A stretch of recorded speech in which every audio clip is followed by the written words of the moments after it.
이 성과 그 가운데에 있는 모든 것은 여호와께 온전히 바치되 기생 라합과 그 집에 동거하는 자는 모두 살려주라. 이는 우리가 보낸 사자들을 그가 숨겨 주었음이니라. 너희는 온전히 바치고 그 바친 것 중에서 어떤 것이든지 취하여 너희가 이스라엘 진영으로 바치는 것이 되게 하여 고통을 당하게 되지 아니하도록 오직 너희는 그 바친 물건에 손대지 말라. 은금과 동철 기구들은 다 여호와께 구별된 것이니 그것을 여호와의 곳간에 드릴지니라 하니라. 아멘. 여리고성을 함락하기 위해 이스라엘 백성들은 하나님의 명령대로 여리고성 주변을 하루에 한 바퀴씩 돌았습니다. 그리고 마지막 날에는 7바퀴를 돌고 여호수아가 백성들에게 신호를 주면 여호와께서 너희에게 이 성을 주셨느니라 하고 외쳤습니다. 그러자 거짓말처럼 견고했던 여리고성은 무너져 내렸습니다.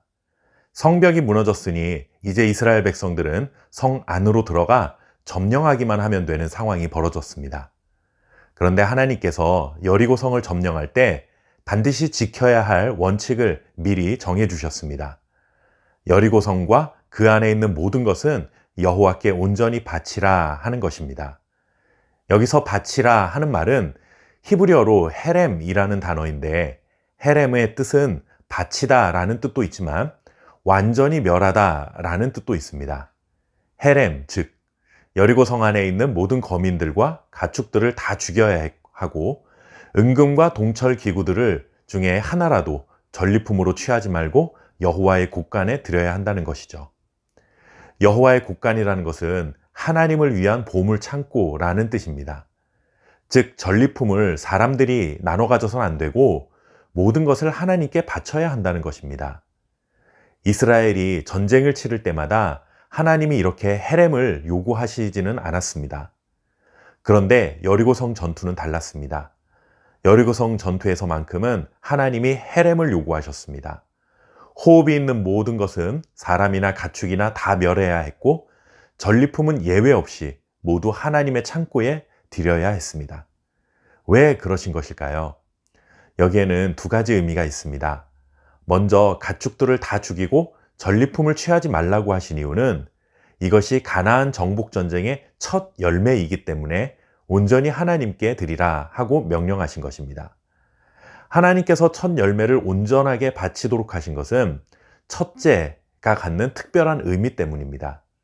첫째는 가장 우선되는 것, 가장 좋은 것이라는 의미도 있지만 그것보다는 첫째가 갖는 대표성입니다.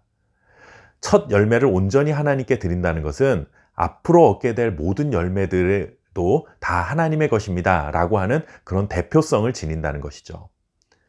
여리고성을 점령하고 취할 수 있었던 전리품이나 가축들을 이스라엘 백성들이 소유하지 않고 모두 하나님께 드린다는 것은 우리의 모든 소유는 하나님의 것입니다 라는 신앙 고백을 하는 것이나 마찬가지였던 것입니다. 그러면 하나님이 여리고성 안에 있는 모든 사람들을 다 죽이라고 하신 뜻은 무엇일까요? 하나님은 이방인들이라고 해서 그들의 생명은 하찮은 것이니 언제든지 죽여도 된다고 말씀하신 적이 없습니다. 그런데 왜 여기서는 잔인할 정도로 이런 명령을 하신 것일까요? 이것은 이스라엘 백성들 안에 불순종의 요소를 미리 제거하라는 의미를 가지고 있습니다. 가나안은 많은 이방 신들을 섬겼습니다. 그들을 남겨두게 되면 가나안의 우상 숭배적인 모습을 따를 수도 있고 그들이 섬기는 이방 신들을 이스라엘 백성들도 따라서 섬길 수 있었기 때문에 하나님 앞에서 죄가 될 수 있었던 요소를 미리 제거하라 명령하신 것입니다. 오늘 이 말씀을 우리의 삶에 적용해 봅니다. 내가 가진 모든 것은 하나님의 것입니다. 심지어 나의 존재 자체도 하나님의 것입니다.